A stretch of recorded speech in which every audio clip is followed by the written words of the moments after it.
Hello students. सबसे पहले तो आप सभी को नववर्ष 2021 की हार्दिक शुभकामनाएं। Wish you all a very happy prosperous healthy new year to you and your family. आज मैं आपके लिए जो वीडियो लेकर आया हूं, ये वीडियो है एडजेक्टिव का। जैसा कि मैं पार्ट्स ऑफ स्पीच आपको ग्रामेटिकल पोर्शन पढ़ा रहा हूं, जिसमें कि नाउन, प्रोनाउन। अब एडजेक्टिव पर हम लोग चल रहे हैं, जिसमें मैं 2 वीडियो आपको दे चुका हूं। आज मैं आपके लिए तीसरा वीडियो लेकर आया हूं एडजेक्टिव का। एडजेक्टिव में कई शब्द ऐसे होते हैं जिनके अर्थ दो दो तीन तीन शब्दों के अर्थ लगभग समान हो जाते हैं।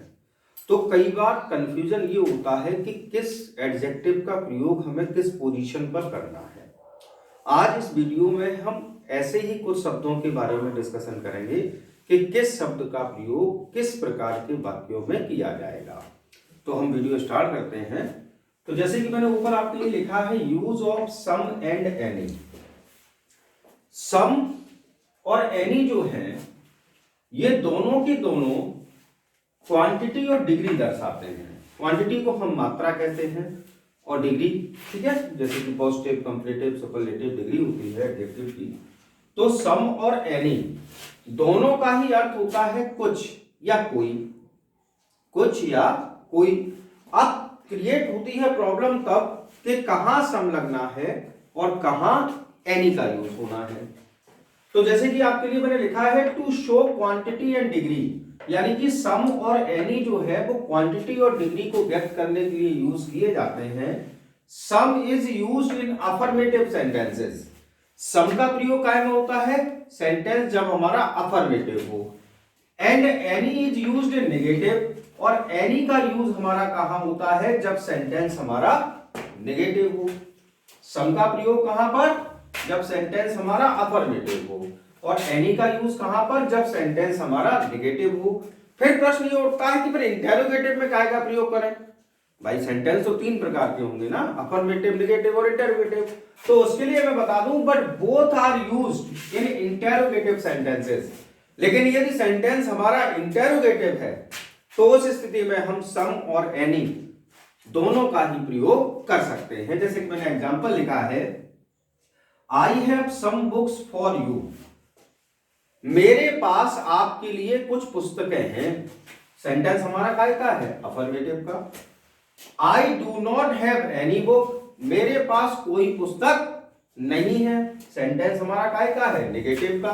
तो चूंकि सेंटेंस नेगेटिव का है इसलिए हमने एनी का प्रयोग किया। ये सेंटेंस हमारा अफर्मेटिव का है इसलिए हमने सम का प्रयोग किया। अब इंटेरोगेटिव देखिए, will you have some books. Sentence interrogative sentence है ना। सेंटेंस का आरंभ कैसे हुआ?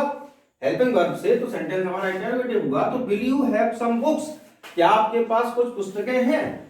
और ये सेंटेंस भी हमारा interrogative, do you have any book. तो देखिए एनी का प्रयोग इंटेरोगेटिव में भी हो गया और सम का भी प्रयोग काय में हो गया? इंटेरोगेटिव में। तो इंटेरोगेटिव में सम और एनी दोनों की प्रयोग आप कर सकते हैं, जबकि अफर्मेटिव में सिर्फ सम आता है और एनी नेगेटिव में आता है। तो ये आपका हुआ सम और एनी का डिफरेंस। अब दूसरा आता है use of little, a little and the little. कई बार आपने लिटिल की ये तीनों फॉर्म देखी होंगी कि कहीं लिटिल लगा होता है तो कहीं ए लिटिल लगा होता है तो कहीं द लिटिल लगा होता है। अब सवाल ये पता उठता है कि आप लिटिल का प्रयोग कहां करेंगे, ए लिटिल का प्रयोग कहां करेंगे और द लिटिल का प्रयोग कहां करेंगे। सबसे पहली बात तो ये ध्यान रखिए कि लिटिल का प्रयोग डिग्री यानी कि मात्रा दर्शाने के लिए होता है। काय के लिए? मात्रा दर्शाने के लिए। अब सबसे पहले हम लोग लिटिल की चर्चा करते हैं। लिटिल का प्रयोग कब करेंगे आप? It is used in negative sense, यानी कि लिटिल का प्रयोग बिल्कुल नकारात्मक के अर्थ में होता है। जब कोई चीज बिल्कुल ना के बराबर है तब हम काय का प्रयोग करेंगे? लिटिल का। इसलिए मैंने शब्द लिखा है नेगेटिव सेंस, नकारात्मक अर्थ में। There is little milk in the cup. जैसे मैंने सेंटेंस लिखा, there is little milk in the cup. Cup में बहुत थोड़ा सा या कप में थोड़ा सा दूध है। तो आप ऐसा समझ लीजिए कि मान लीजिए आपके पास 100 ml का कप है, 100 ml का कप है और उसमें यदि 5 ml मिल्क आपके पास है तो आप कहेंगे लिटिल वैल्यू, क्योंकि ये ना के बराबर है, जिसका आप ना पीने में प्रयोग कर सकते हैं ना चाय बनाने में, तो बिल्कुल ना के बराबर हो गया। अब इसी प्रकार से there is little hope of his recovery, अगर डॉक्टर ये सेंटेंस बोलते कि there is little hope of his recovery, कि उसके सही होने के चांस जो है वो बहुत कम है, लिटिल शब्द का इस्तेमाल करते तो समझ लीजिए बिल्कुल ना के बराबर, नेगेटिव सेंस। ठीक, अब ए लिटिल पर चर्चा करते हैं हम। A little means more than little and used in affirmative sense. अगर ए लिटिल सेंटेंस में आया हुआ है तो ए लिटिल का अर्थ होता है लिटिल से थोड़ा सा ज्यादा। लिटिल, एक बात विशेष ध्यान रखिए, लिटिल तीनों का अर्थ होता है थोड़ा, लेकिन जब ए लिटिल आएगा तो ए लिटिल का अर्थ हो जाएगा लिटिल से थोड़ा सा ज्यादा। लेकिन अब इसका यूज किस सेंस में हो जाता है? अफर्मेटिव सेंस में। लिटिल का मतलब बिल्कुल ना के बराबर, ठीक है, लिटिल थोड़ा सा, ए लिटिल का मतलब लिटिल से थोड़ा सा अधिक, लेकिन सेंस क्या का हो गया? अफर्मेटिव। अब अगर हम बात करें 100 ml का है, जैसे मैंने यही कहा there is little milk, a little, अब इस सेंटेंस में मैंने ए लिटिल लगाया है, there is a little milk in the cup. तो अगर मैं कहूं कि 100 ml के कप में मान लीजिए आपका 10 ml हो गया, तो 5 ml से तो ज्यादा ही है, ठीक है ना, कम से कम उस कप में वो अब 10 ml मिल्क दिखाई तो देगा, 5 ml तो दिखाई नहीं देगा, तो अफर्मेटिव सेंस। डॉक्टर कहते हैं there is a little hope of his recovery, तो समझ जाइए थोड़ा सा चांस है, ठीक। अब आया द लिटिल, लिटिल हो गया हमारा, ए लिटिल हो गया, अब the little. It means not much but all. पहली बात तो लिटिल और ए लिटिल से ज्यादा होता है द लिटिल, लेकिन लिटिल है तो थोड़ा ही सही हुआ, लेकिन जितना भी है उतना पूरा। कहने का तात्पर्य जैसे कि लीजिए, मान लीजिए 100 ml का कप, जैसा कि मैं बार बार आपको एग्जांपल से समझाने का प्रयास कर रहा हूं, 100 ml का कप, उसमें मान लीजिए 15 ml मिल्क है, तो 5 जो लिटिल में था, 10 जो ए लिटिल में था, उससे तो ज्यादा हुआ। लेकिन विशेष ध्यान रखिए जितना भी है फिर वही है, दूसरे का कोई ऑप्शन भी नहीं है, जो भी यूज करना है उसी में करना है, ठीक। तो you have consume the little milk you have, आपके पास जो भी थोड़ा सा मिल्क था आपने उसको भी कंज्यूम कर लिया, यानी कि यूज कर लिया, ठीक। तो ये हुआ आपका लिटिल, ए लिटिल और द लिटिल। अब इसके आगे अगर हम बात करें तो और भी ऐसे कई शब्द होते हैं जिनका प्रयोग इसी प्रकार से किया जाता है, जिनके दो समान अर्थ निकलते हैं, थोड़ा बहुत कंफ्यूजन क्रिएट करने के लिए ये प्रायः एरर्स में पूछे जाते हैं। तो अगर मैं कहूं तो इसी में अगला आता है आपका few, a few and the few.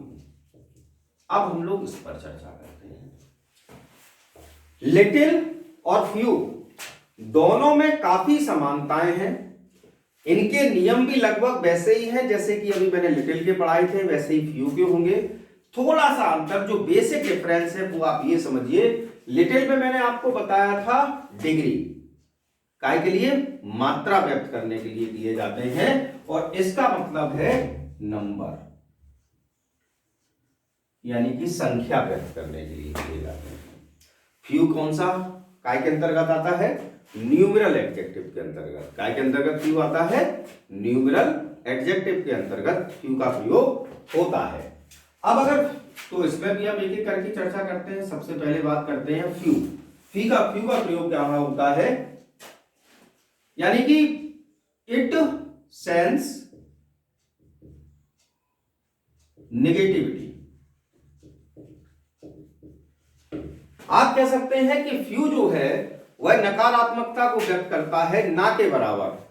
जब कोई चीज हमारी संख्या में बिल्कुल ना के बराबर है तब हम कह सकते हैं फ्यू का प्रयोग। जैसे कि I am sorry, I have few friends. इस बार ये एग्जाम्पल लिखा, I am sorry, I have few friends. मुझे क्षमा करिए, मेरे ना के बराबर मित्र हैं। यहां फ्यू का मतलब कुछ से नहीं होगा, क्योंकि बिल्कुल ना के बराबर फ्यू जहां आ जाए वहां समझ लीजिए पॉजिटिविटी की कोई स्थिति है ही नहीं, नकारात्मकता है। तो अगर कोई बंदा ये कह रहा है I am sorry I have few friends, तो इसका मतलब होगा उसका कोई मित्र नहीं है। ठीक, अब अगर फ्यू से हम थोड़ा सा आगे बढ़े, मान लीजिए चर्चा करते हैं ए फ्यू की, तो वही बात मोर देन फ्यू, यानी कि फ्यू से अधिक, and sense in affirmative.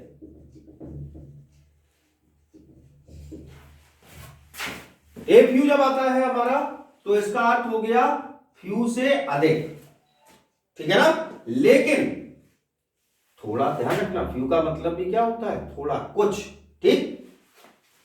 Sense in affirmative, यहां बिल्कुल ना के बराबर था जब हमने फ्यू का प्रयोग किया, यहां फ्यू का प्रयोग जो है वो काय के बराबर हो गया, थोड़ा सा अफर्मेटिव सेंस में। जैसे कि मैं कह दूं एक सेंस में ही हैज ए फ्रेंड, उसका एक मित्र है, तो यहां हम कह सकते हैं इसका तात्पर्य हुआ ए फ्यू,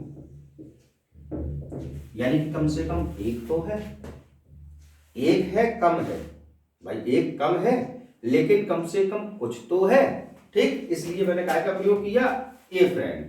अब अगर द फ्यू की बात करें, यही कंडीशन बिल्कुल लिटिल में चल रही थी, लेकिन ध्यान रखिए यहां संख्या दर्शाने के लिए है, फ्रेंड जितने भी हो उनको गिना जा सकता है। वहां मिल्क की मैंने बात की थी आपको, होप की मतलब रिकवरी की बात की थी, वो कैसी है, डिग्री व्यक्त करने वाले सब, ठीक। तो डिग्री में काय का प्रयोग होता है, लिटिल का। द फ्यू की अगर हम लोग बात करेंगे तो वही स्थिति, less in number but more than few and a few, यानी कि संख्या में तो कम, फ्यू जब लगा है तो संख्या तो कम हुई, लेकिन क्या है, फ्यू और ए फ्यू से थोड़ा सा अधिक। जैसे कि the few friends he has all are trustworthy. The few friends he has, उसके पास जो भी कुछ थोड़े बहुत मित्र हैं, लेकिन सब कैसे हैं, ट्रस्टवर्दी, यानी कि विश्वसनीय। मित्रों की संख्या कैसी है उसके पास, थोड़ी सी कम संख्या है, लेकिन सबके सब कैसे हैं, ट्रस्टवर्दी हैं, यानी कि विश्वसनीय है, ठीक। मित्रों की संख्या जब फ्यू लग गया है, तब फ्यू आया है तो कम, संख्या कम है।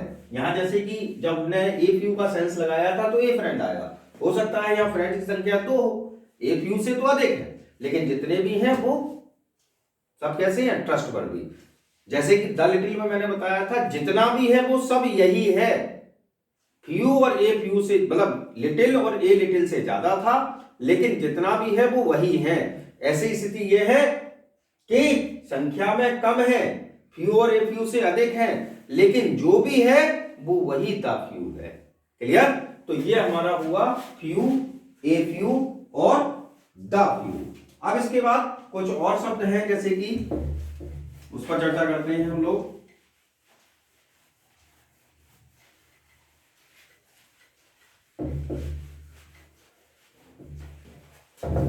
Each and every. आखिरकार ईच का प्रयोग कहां होता है और एवरी का प्रयोग कहां होता है। तो ईच, सबसे पहले हम लोग ईच की बात करते हैं। तो ईच हमारा जो है वह है show definite number of people और थिंग्स। यानी कि ईच जो हमारा होता है वह लोगों की या वस्तुओं की निश्चित संख्या को व्यक्त करता है। जैसे कि मैं कहूं each member of the family is ill, यानी कि परिवार का प्रत्येक सदस्य बीमार है। मैंने कहा show definite number of people और थिंग्स। अब आपका सवाल यह भी आपके मन मस्तिष्क में हो सकता है कि सेंटेंस में कहीं पर भी निश्चित संख्या तो दी नहीं गई, तो भाई मेरे यहां संख्या की बात नहीं है, लेकिन यहां जो भी नाउन आपका दिया जाएगा, जो भी शब्द दिया जाएगा वो ऐसा होगा जिसकी संख्या को निश्चित किया जा सकता है बाई काउंटिंग गिनकर। ठीक, जैसे कि each member of the family is ill, परिवार का प्रत्येक सदस्य बीमार है, तो परिवार की लोगों की संख्या काउंटेबल है कि नहीं है? 2 है, 4 है, 6 है, 8 है, 10 है, जितने भी बड़ा परिवार हो, लेकिन उसकी लोगों की संख्या को, परिवार के सदस्यों की संख्या को गिना जा सकता है। तो इसलिए मैंने इसमें यूज किया है कि डेफिनेट नंबर ऑफ पीपल और थिंग्स। डेफिनेट का मतलब कदापि ये नहीं है कि उसको गिना या कोई निश्चित संख्या दे रखी हो। अब एवरी जो है show indefinite number of people और थिंग्स। इसमें क्या होता है, अनिश्चित संख्या को व्यक्त किया जाता है व्यक्ति या वस्तुओं की। ईच में क्या था हमारा, show definite number of people और थिंग्स, और एवरी क्या है, show indefinite number of people और थिंग्स। जैसे कि एवरी मैन लव्स